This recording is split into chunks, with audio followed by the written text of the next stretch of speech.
E sim, para mim hoje a identidade de Jesus é totalmente diferente do que me foi ensinado há um tempo atrás. Com base nos meus conteúdos anteriores, eu recebi alguns questionamentos sobre como eu coloco, como eu vejo a identidade de Jesus. Que é comum uma fala minha, que inclusive eu cito no meu livro, dizendo que para mim Jesus é o maior terapeuta de todos os tempos. E eu sei que essa afirmação acaba chocando muitas pessoas e vindo de encontro também com essa ideia do Jesus dentro da religião. Mas as minhas experiências de vida me fizeram ver Jesus de uma forma totalmente diferente daquilo que me foi condicionado antes de eu conhecer essa nova perspectiva. Então existe um compromisso da minha parte, que é trazer reflexões nesse canal que ajudem a gente a expandir a nossa consciência e ir ao encontro de uma verdade dentro dessa proposta que Jesus nos trouxe como um caminho de libertação. E é claro, quando a gente está aberto para fazer qualquer reflexão, já subentende-se que em nenhum momento a gente possui a verdade absoluta. Mas isso não significa que a gente não possa ampliar a nossa consciência e elevar a nossa visão o máximo que a gente puder.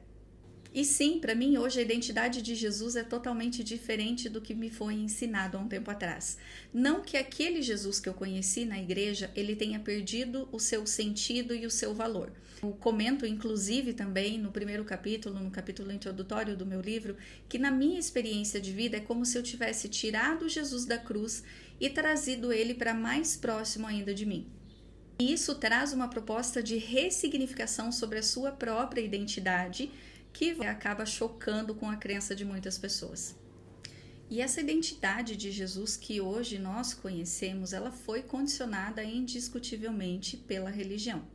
Então nós aprendemos a ver Jesus através dos olhos do sofrimento, das renúncias que ele viveu, da tristeza, da dor e do fato dele ter morrido na cruz para nos salvar.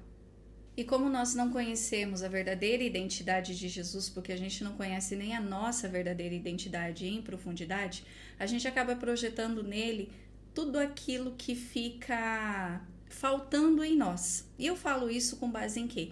Na própria fala de Jesus, que vós sois deuses, podereis fazer tudo o que eu faço e muito mais. E por que é que a gente não faz? Por que a gente ainda tem esse condicionamento de que Jesus é o Salvador, que ele veio para nos salvar, e sem perceber acaba se eximindo de qualquer responsabilidade por fazer o movimento da própria salvação. Jesus, em vez de Salvador, ele pode ser visto como um caminho, como um modelo, como uma direção.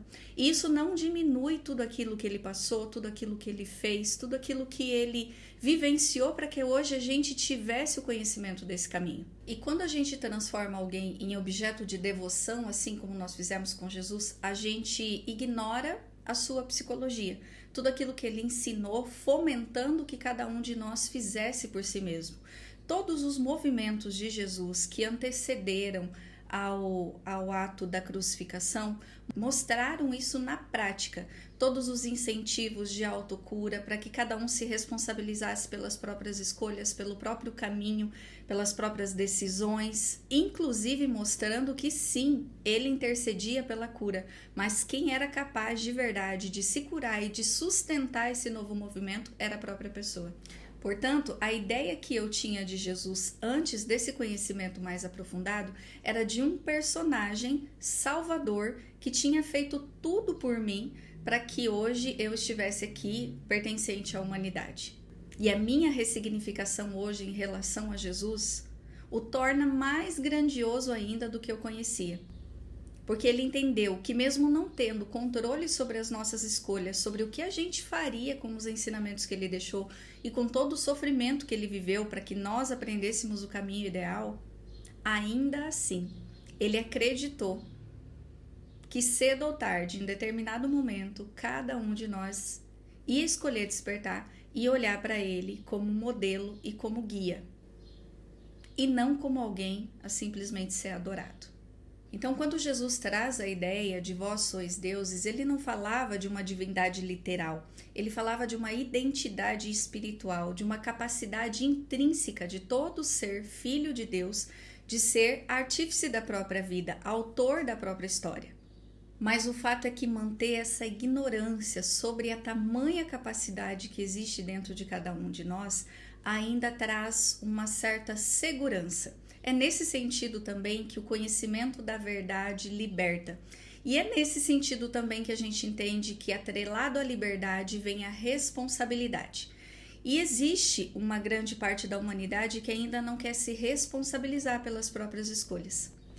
A verdadeira identidade de Jesus é tão grandiosa a ponto dele não precisar passar pela experiência humana assim como ele fez, mas foi uma escolha, e essa escolha foi para nos mostrar um caminho. Então Jesus não precisa de exaltação.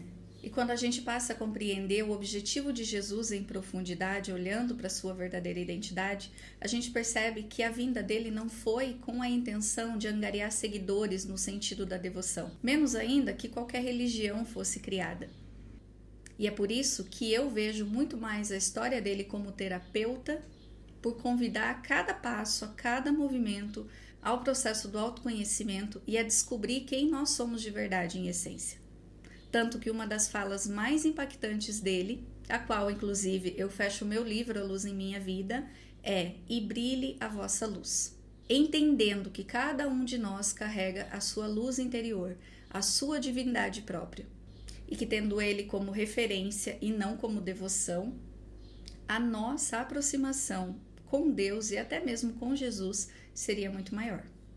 E para minha verdade, me manter no movimento de devoção a uma personalidade, numa condição de passividade, ignorando tudo aquilo que ele falou e fez antes da crucificação, seria o mesmo que negar tudo aquilo que ele fez para que hoje a gente soubesse qual caminho nós podemos seguir.